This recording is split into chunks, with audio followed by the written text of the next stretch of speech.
Hello everyone. आज की video बहुत स्पेशल होने वाली है क्योंकि हम बात करने जा रहे हैं seventh lord in seventh house पर। Seventh lord in seventh house for all ascendants actually. तो अगर आपको अपना असेंडेंट या लगना पता है तो इस वीडियो के एंड तक आप क्लियरली समझ जाओगे कि आपका लाइफ पार्टनर कैसा हो सकता है, शादी आपकी जिंदगी में क्यों इतनी इंपॉर्टेंट है और रिलेशनशिप आपको क्या सिखाने आया है। तो अगर आपको अपना असेंडेंट पता है तो it can be well and good, और अगर नहीं पता तो आप किसी ऑनलाइन किसी भी एस्ट्रोलॉजी वेबसाइट से चेक कर सकते हैं। तो हम सेवंथ हाउस का एक शॉर्ट रिकैप ले लेते हैं। जैसे कि मैंने आपकी अपनी पुरानी वीडियोस में भी शेयर किया है कि सेवंथ हाउस रिप्रेजेंट करता है शादी को, life partner, long term relationships को, बिजनेस पार्टनरशिप भी देखी जाती हैं, पब्लिक इमेज। और जब सेवंथ हाउस का लॉर्ड वापस सेवंथ हाउस में ही आ जाता है तो रिलेशनशिप आपकी लाइफ थीम बन जाती है। ये प्लेसमेंट ओवरऑल क्या बताता है? चाहे कोई भी असेंडेंट हो, मैं अभी जनरल बात कर रही हूँ, सेवंथ लॉर्ड का सेवंथ हाउस में होना ये बताता है कि शादी स्ट्रॉन्ग टर्निंग पॉइंट होती है। पार्टनर जो है जिंदगी को डायरेक्शन देता है। बंदा इमोशनली अकेला रहकर ग्रो नहीं करता।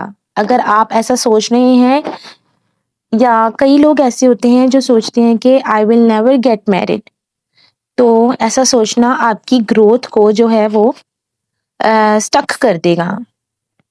आपकी शादी के बाद बहुत ज्यादा ग्रोथ होती है, मैं से ज्यादा हम इंपॉर्टेंट हो जाते हैं।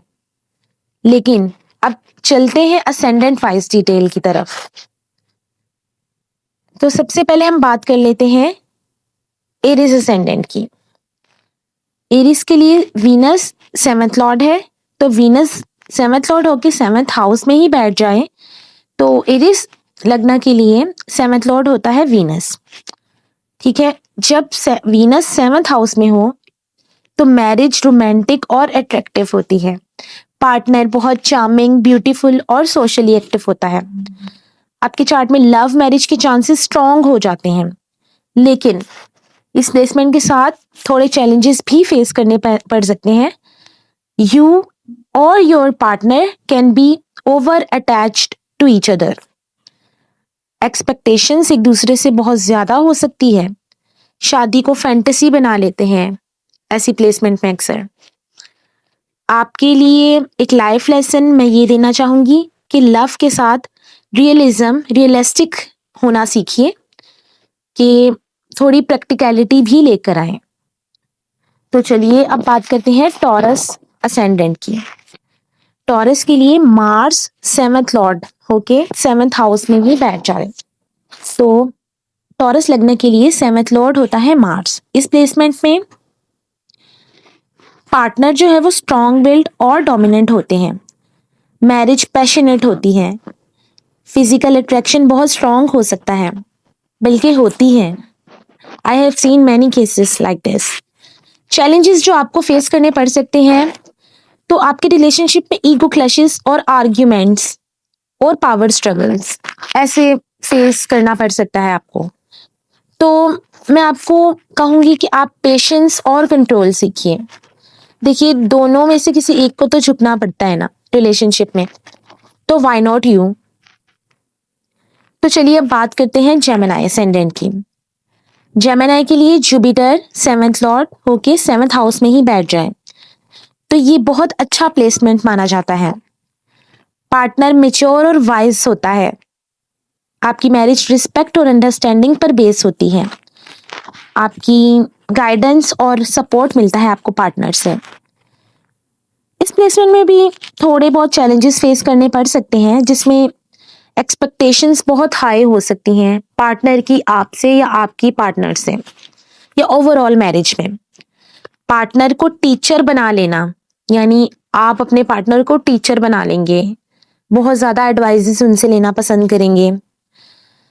तो इस प्लेसमेंट के लिए मैं लेसन आपको देना चाहूंगी, जो एडवाइस देना चाहूंगी वो है कि इक्वालिटी सीखिए।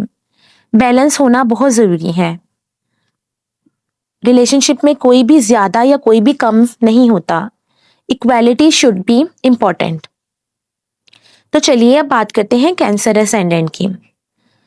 कैंसर असेंडेंट में सैटर्न जो है वो 7th लॉर्ड होता है।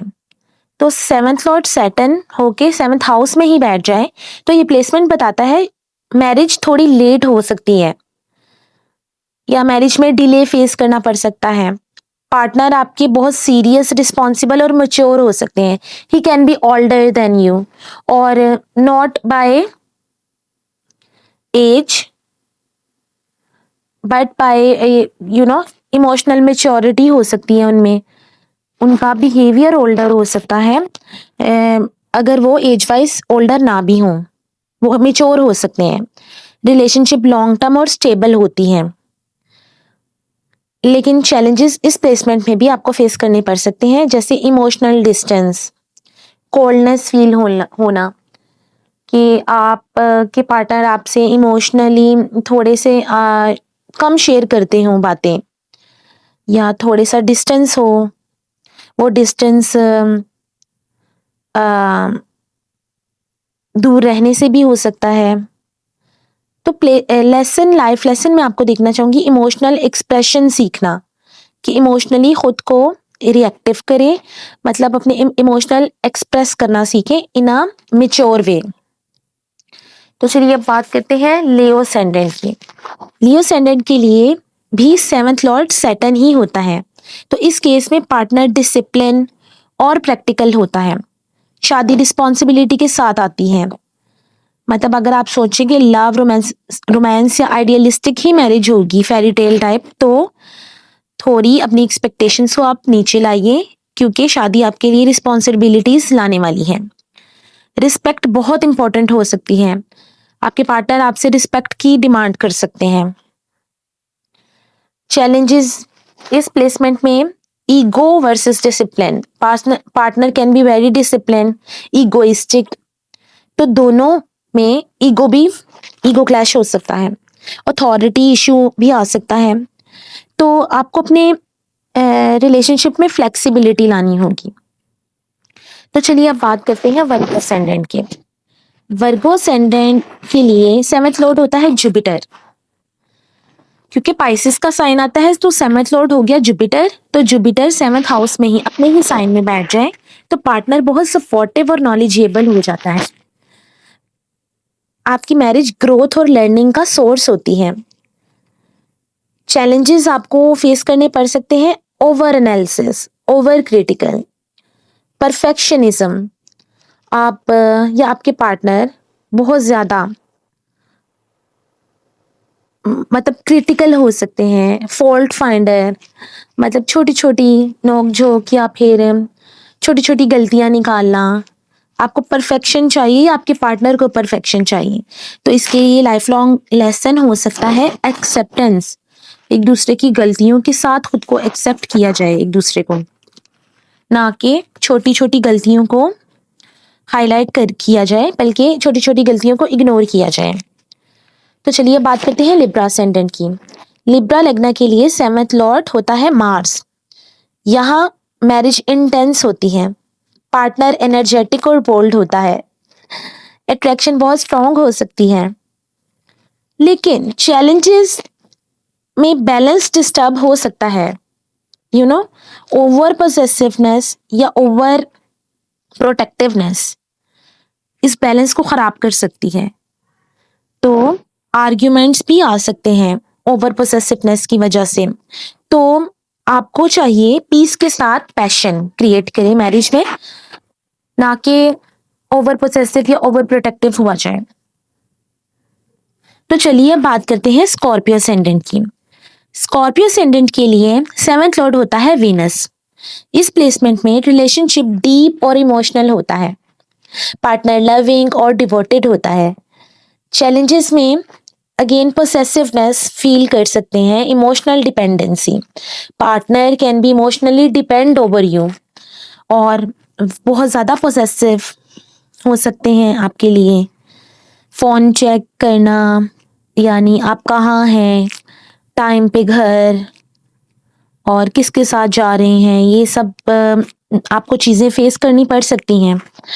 ट्रस्ट डेवलप करना इस कंडीशन में बहुत ज़रूरी है और रिलेशनशिप को ट्रस्ट की बेस पर जो है वो रन किया जाए तो ज़्यादा बेहतर रहेगा। तो चलिए अब बात करते हैं सजिटेरियस असेंडेंट की। सजिटेरियस लगना के लिए 7th लॉर्ड होता है मर्क्यूरी। ये प्लेसमेंट बताता है पार्टनर इंटेलिजेंट और कम्युनिकेटिव होता है। मैरिज फ्रेंडशिप बेस्ड होती है। तो चैलेंजेस जो आप फेस कर सकते हैं वो इमेच्योरिटी, क्योंकि पार्टनर जो है वो बबली टाइप होगा या फिर थोड़ा सा इमेच्योर हो सकता है।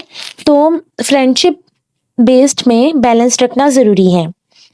तो आपको चाहिए आप क्लियर कम्युनिकेशन रखें तो ज़्यादा बेहतर रहेगा। तो चलिए अब बात करते हैं कैप्रिकॉर्न असेंडेंट की। कैप्रिकॉर्न असेंडेंट के लिए 7th लॉर्ड होता है मून। यहाँ पार्टनर इमोशनल और केयरिंग होता है। मैरिज इमोशनल सिक्योरिटी देती है। आपको अपनी मैरिज में जो चैलेंजेस फेस करने पड़ सकते हैं वो मूड स्विंग्स, पार्टनर के आपके मूड स्विंग्स का इशू हो सकता है। Over dependency of each other, एक दूसरे पे ओवर डिपेंड भी कर सकते हैं।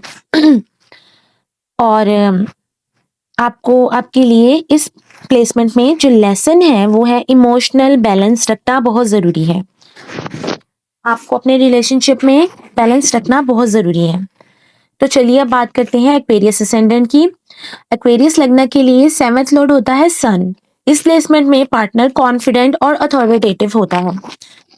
मैरिज स्टेटस और आइडेंटिटी से जुड़ी होती है।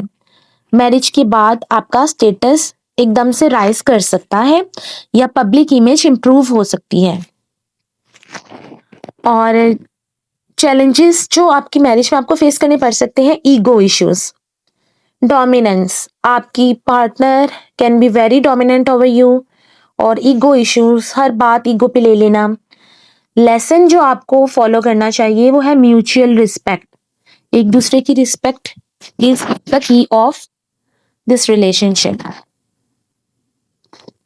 तो अब बात करते हैं पाइसेस असेंडेंट की। पाइसेस असेंडेंट के लिए 7th लॉर्ड होता है मर्क्यूरी। तो पार्टनर यूथफुल अपीयरेंस का हो सकता है, कम्युनिकेटिव होता है बहुत, रिलेशनशिप बहुत फ्लेक्सिबल होती है, इजी स्मूथ। चैलेंजेस भी फेस करने पड़ सकते हैं, लाइक आपको कंफ्यूजन हो सकता है कि ये इतना लाइट क्यों लेता है हर बात को, या ये इतनी लाइट क्यों लेती है हर बात को। कमिटमेंट इश्यूज भी हो सकते हैं, बिकॉज आपको फील हो सकता है कि he is very youthful in appearance और इनके पीछे काफ़ी लोग हो सकते हैं और ये मेरे हाथ से कहीं निकल ना जाए, इस तरह की इश्यूज। तो आपको क्लैरिटी से होना ज़रूरी है एक दूसरे के बारे में। इस प्लेसमेंट में रिलेशनशिप क्लैरिटी बेस्ड होना चाहिए। तो चाहे कोई भी असेंडेंट हो, 7th लॉर्ड का 7th हाउस में होना ये क्लियर करता है कि शादी डेस्टिनी का स्ट्रॉन्ग हिस्सा है। आप पार्टनर जो लाइफ का मिरर होता है, रिलेशनशिप के थ्रू सेल्फ ग्रोथ होती है आपकी, लेकिन सक्सेस तब मिलती है जब सेल्फ लव भी हो साथ, बाउंड्रीज क्लियर हो, एक्सपेक्टेशंस रियलिस्टिक हो। अगर आपको अपना असेंडेंट यहाँ मिल गया हो, लाइक ज़रूर करें, कमेंट में अपना असेंडेंट प्लस 7th लॉर्ड ज़रूर लिखें।